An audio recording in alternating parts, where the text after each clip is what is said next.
À la une encore, et alors que 23 000 personnes, selon la police, ont défilé partout en France hier pour dénoncer les violences policières, eh bien le président des Républicains, Christian Jacob, qui était ce matin l'invité du grand rendez-vous Europe 1 CNews Les Échos, a lancé un vibrant plaidoyer pour défendre la police nationale.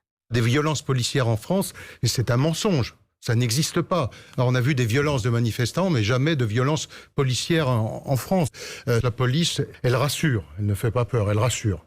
Et moi, je voudrais apporter tout mon soutien à nos forces de police, à nos forces de sécurité, à nos gendarmes. On les a vus sur tous les fronts. La lutte contre le terrorisme, au moment des mouvements sociaux, au moment du Covid, où on les a envoyés en première ligne sans protection. Et ce qui m'a peut-être encore le plus choqué, c'est face à ces insultes à l'égard de notre police, le silence assourdissant du président de la République et du Premier ministre. Ils étaient où, nos deux têtes de l'exécutif ?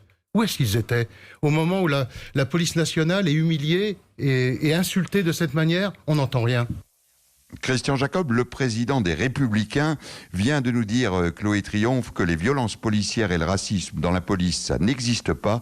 Propos peut-être un peu excessifs, Chloé.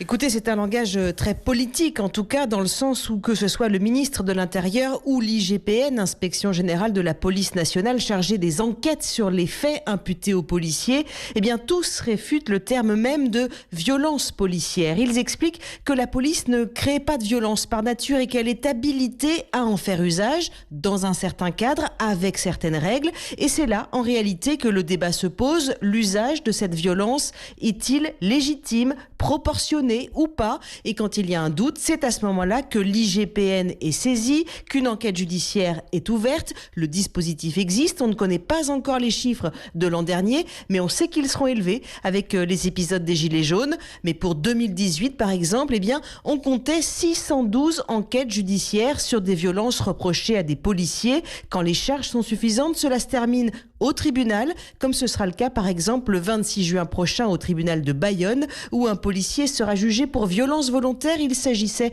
d'un tir de flashball dans le visage d'une étudiante de 19 ans lors d'une manifestation à Biarritz en décembre 2018.